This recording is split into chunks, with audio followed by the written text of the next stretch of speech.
This is more concerning. Uh-oh. Oh, no, it's not. It's not done.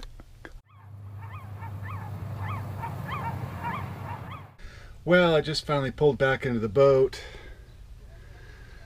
A little more than 7 hours on the road. In the 2 full days I have and the rest of this evening tonight, what I want to get done is install a fire extinguisher that I purchased. That would make 3 on the boat. I want to secure the tiller pin for the tiller pilot. I want to get to know this new Standard Horizon radio. I want to change the oil, the engine oil, and the gearbox oil, which I have not touched yet. See, I've got to make sure that I start entering log details. I want to replace the Racor filter. I want to remove and inspect the exhaust elbow. I have no idea what condition it's in. I am a little bit trepidatious, I guess, because I don't want anything to go wrong. I would like to hoist the whisker pole. I've never done that. I'd like to rig it up and see how it works and jump over the side to correct the tiller offset. And if you watched my last video, and I'll put a link for it up here, the tiller is offset, rather the rudder really is offset to port, so that you have to move the tiller to port to correct that offset to go straight. And just to follow up on that Yanmar, I've got a Yanmar 1GM. It's the 1GM, not the 1GM10. The continuous rating output is 6.5 horsepower at 3,400 RPM, and the 1 hour rating 7.5 horsepower at 3,600 RPM. I forgot to say that I purchased a tachometer. It reflects off a tape that I'll put on the flywheel, and it will give me a reading. And I want to see if that's anywhere close to the actual cockpit tachometer that's installed here. Okay, well here's the pin here, the tiller pilot. It's not plugged in, so I got to move the tiller over, but it just fits on like so. And this is supposed to be perpendicular with the earth, and then perpendicular to the tiller also. I used some of this plastic wood from DAP just to try to fill in some of the space around the top of the pin. The extinguisher that was in here before was mounted right there. The original was probably bolted through the bulkhead there. And because I'm by myself, I don't really want to mess with that. So I'm going to see if I can use that same plastic mounting bit with the fire extinguisher I bought. Well, the fire extinguisher needs the strap. The strap is missing from the part that's in place. I was going to try to find some Velcro to replace it, but I don't have anything that'll work without sewing or some sort of activity. So that's not going to get done. Good morning. It's Friday morning, and I'm going to get some breakfast. We got a lovely, quiet day outside, and I think that I will take that tiller off to see what I can do about that, see if there's a key in it, some sort of key that I might have to purchase. Well, this should be real simple. I'm going to take the rudder off first, or the tiller off first. You see the tiller is connected just by this single bolt right here. Really came out pretty straightforward. So we got, I guess this is a collar, I don't know, but there is probably, see that keyway right there? That key is probably sheared. There we go.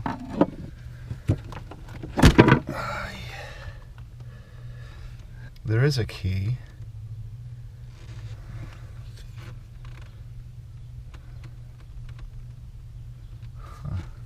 Okay, so this is more concerning because the rudder shaft is keyed, and the key, there's nothing wrong with the key at all, and the collar fits right in snug. Here's the trouble: the tiller isn't misaligned, the rudder is misaligned. That's kind of a big deal. The metal wing from the shaft can't be broken, or I'd have no steerage whatsoever. So that leaves only the possibility, I guess speculation, that the wing from the shaft is bent. All around not great news. and I'm just gonna I'm gonna leave it for right now. I've got to haul the boat out, and so that's another task I'll have to take up when I haul the boat to paint the bottom. But all right, let me put this back together and try to distract myself by other other chores. While reinstalling it, I put some lanolin between the collar of the yoke, and I've also got some anti-seize that I'll use on the bolts here. Okay, next let's go ahead and extract the oil from the gearbox. And to get there, I've got to remove all the stuff out of the cockpit locker. Let's get there. So we got the back of the engine here, and this is gotta get that out. It's 22 millimeters. If anyone's keeping score. There we go. Let me wipe this up a little bit before I open it up. Oh, there's a dipstick. Yay! I don't know if you can see it. We're looking at a quarter of a liter, which this says 0.26 quarts, very little. And it says check with the dipstick. And it says check with screwing the dipstick. So you've got to screw it all the way in. And I've got a little bit more than a quart, or a quarter of a quart in this jug. So I'm just going to put most of it, but not all. So now, if I screw this all the way in, I can barely tell. I can go a little bit more in there. Okay, I'm gonna call that good regardless. Look at me, I've actually got a log for this. And I'm making entries. Now let's move on to the engine, and I'll start by changing the oil out. So I wiped off the dipstick already. But it was showing, well, less. It had less oil in there than when I put in before I started my last trip there in the last video. So I'm wondering if that's a normal occurrence, if other people notice that. From the exhaust, I don't see any smoke. The engine has 1,206 hours on it. But anyway, so I'm just curious. Leave a comment if you have any experience with that one way or the other. Lube oil capacity is 1.3 liters for the crankcase. Yeah, that is right at the mark, and again, you're gonna have a real hard time seeing that, but right at the upper mark there. So okay, I'm happy with that. And now I think I will do the Racor filter. That in this boat is this guy right here. If we can do this.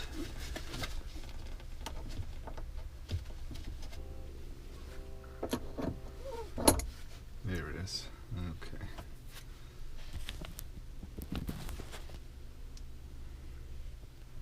You see that?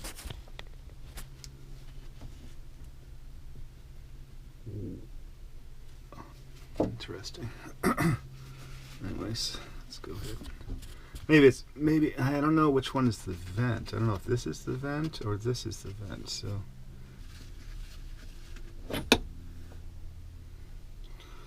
Okay, that's off. There's still lots of fluid in here.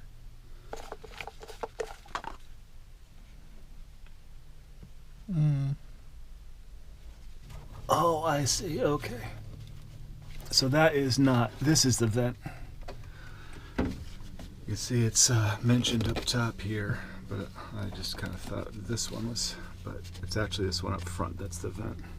These nuts in the back are nylocks, but the bolts from the other side of that bulkhead there aren't long enough. This new filter came with the rubber gasket, 2 rubber gaskets. One will go in the top here, and it looks like it's square, doesn't matter which way it goes, but one at the top there, and the other will go and replace this part. When you're replacing these, you just want to make sure to smear them with diesel so that they go on nice and smooth. So ideally, this filter would be filled prior to replacing.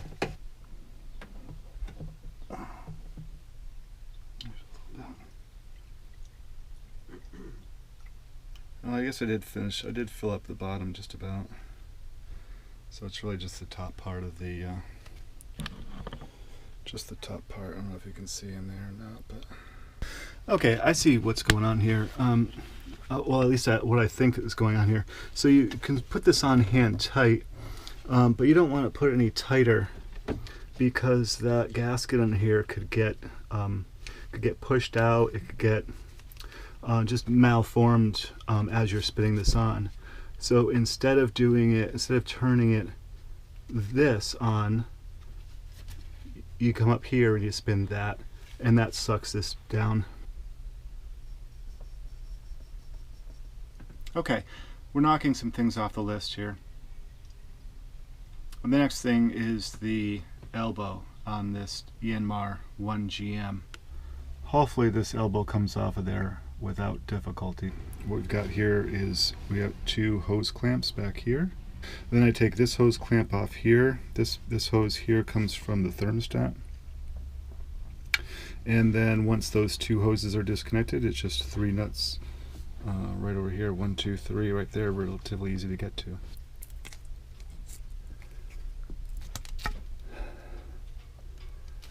Yeah, this hose is still nice and pliable, so that's good. This looks like that'll come off pretty easy, actually. Okay, these all came off, or coming off relatively simply. Okay, hopefully you can see, and hopefully you're not. Oh, there we go. Okay, so that's coming loose.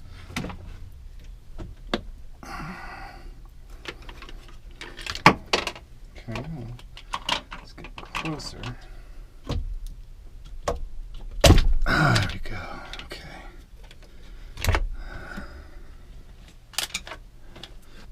Here we go. That was probably it. Okay, well hopefully you can see this okay out here.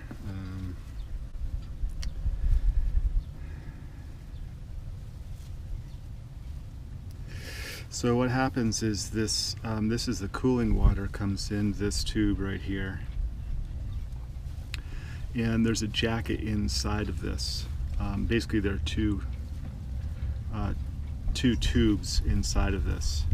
And the cooling water goes inside or between the 2 walls of the tubes, and the exhaust comes through here in the center section, and the 2 tubes aren't connected here toward the end, so that cooling water passes along the again between the outside wall and the inside of this wall and the outside of the inner tube, and then they finally join right here about 1.5 inches or something like that, back in here. Again, I'm not sure if you can see that or not, but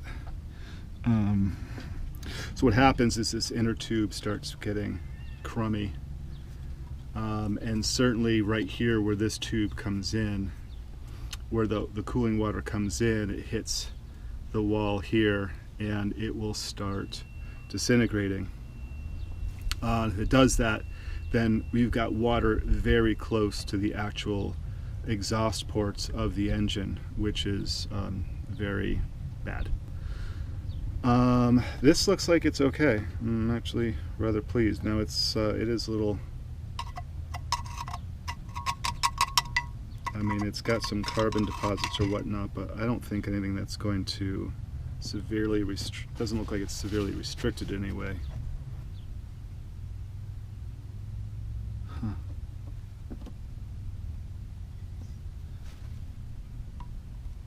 Uh-oh.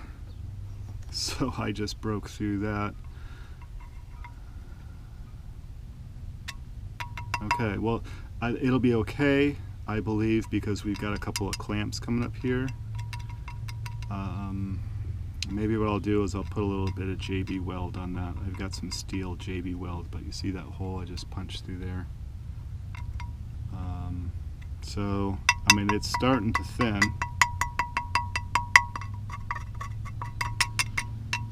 But again, I don't think it's going to be a real problem.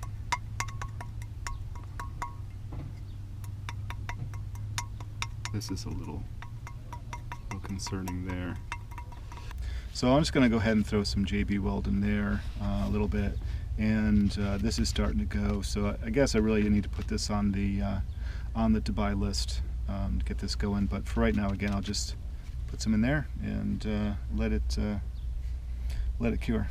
So I just put a little bit on there. That's the hole. It's coming through just a little bit inside there. Not too bad. And then just did the back side here, covered that up a little bit. Again, I think it'll be fine for the time being. I mean, famous last words. Well, it's not the most accessible down there. I do have the fire extinguisher. I use those straps right there, and I think that'll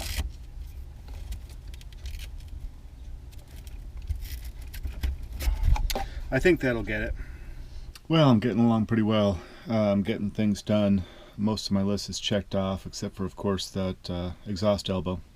But I want to mark the anchor road, so I'm going to go out and measure 25 feet for that. I think I'm going to paint it every 50 feet.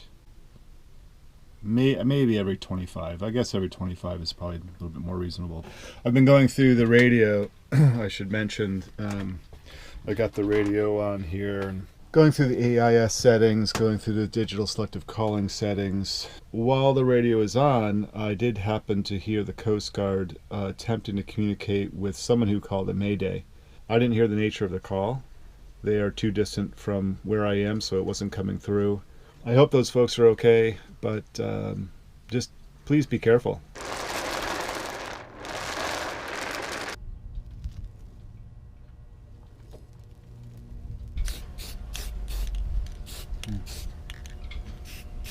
Maybe this is not going to work.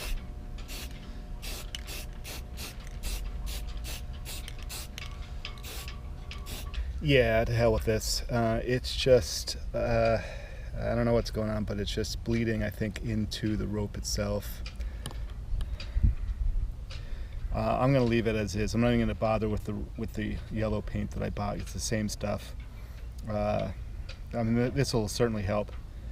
It's just me, so every 25 feet is white, and I will probably go back and find some just plain enamel and come back and try to do it with that and see what happens here. But not real happy with that, but it's something. Now we'll just let it dry. So I've been up since about 6 or so. It's just before 6 p.m. I feel really good about what I got done here today.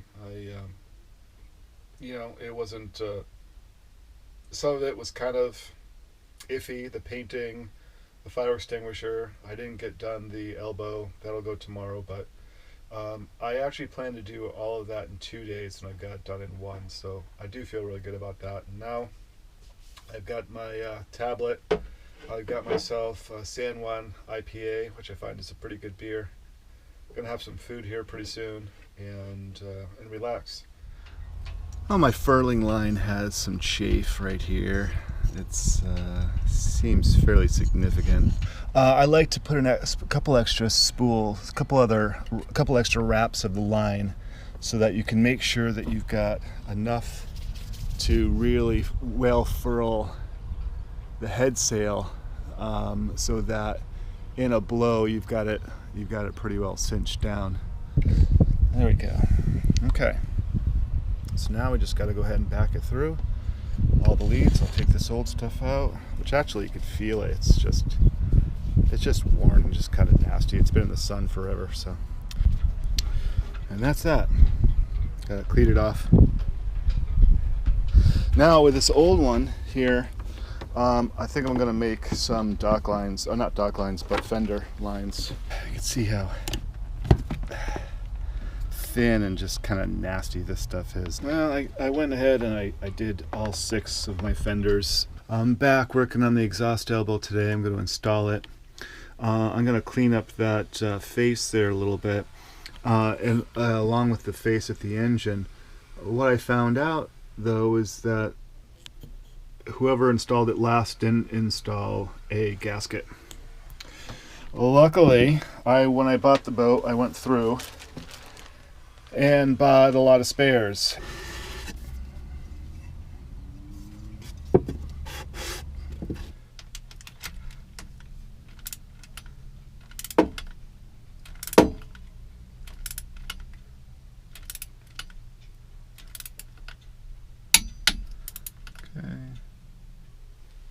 I'm gonna make some notes in the log.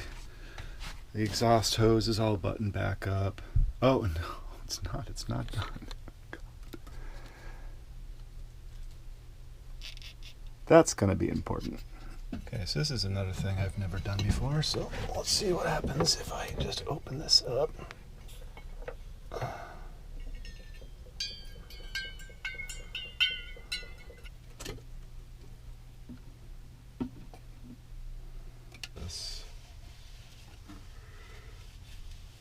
I'm saying it's just nasty. I don't know why. I should say the strainer itself is fine. It's, yeah, you got some little corrosion right there or whatever, but not too worried about that. So that's good. I've got my little tachometer right here. So this is actually the end of the crankshaft right here. This is the starting coil, but it's connected. I checked in the manual, and that is the end of the crankshaft, so that's why I have the reflective tape here. And when it's started, I'll come in here and I'll use the device to check the RPM from here and compare it to what the tachometer is showing out there.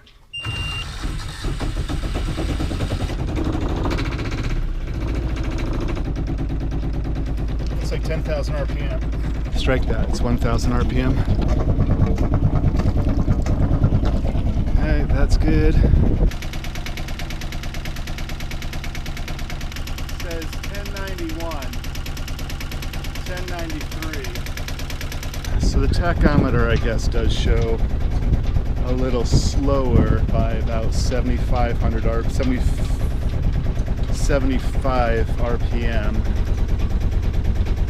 It's not too bad. Matter of fact, let's go ahead and see what it idles at. So that's in idle now. And this, I